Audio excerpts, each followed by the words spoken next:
हाम्रो बुद्ध धर्महरू चाहिँ वर्षमा एकचोटि मात्र हाम्रो नेपालमा आइन्छ। ल हेर्नुहोस् त, मान्छेहरू आफै घरबाट खुला गरी ल्याइ आफैले दिइरहेछ। हेर्नुहोस्, यो पनि धर्म भनेको त। मान्छे आफै दौडेर आएर हेर्नु, घरबाट निस्केर जहीँबाट दौडेर आफै खुल्ला गरेर हत्तर र बिच्छुहरूलाई बाँडिरहेछ। वर्षमा एकचोटि आइन्छ। यो पनि आउँदैन हौ, 4-5 वर्षमा एकचोटि आयो। पुरै जिल्लामा घुम्नुहुँदो रहेछ उहाँहरू, यसो बिच्छुहरू। र उहाँहरूले यसरी दान लिएर हेर्नुहोस्, मान्छेहरू आफै आएको छ। हेर्नुहोस्, घरबाट निस्केर होइन दौडी दौडी दिनुभएको आएर हेर्ने कति रिस्पेक्ट गर्नुभएको। यो हो नि दान लिएर, यो सुनेर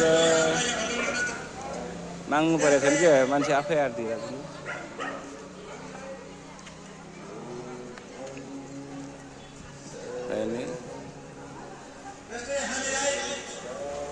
यो नि धर्म भनेको छैन।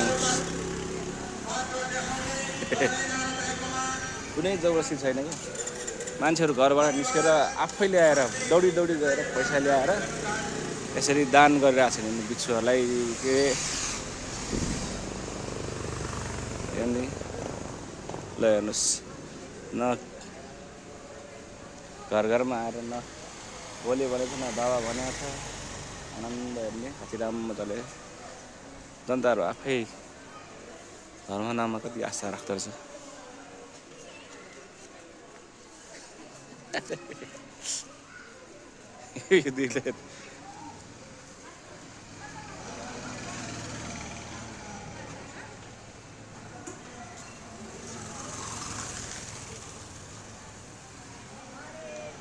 आफै घरबाट निस्केर दिइरहेको छ दानहरूले हेर्ने इच्छा। यो नि त धर्म त, यो नि धर्म।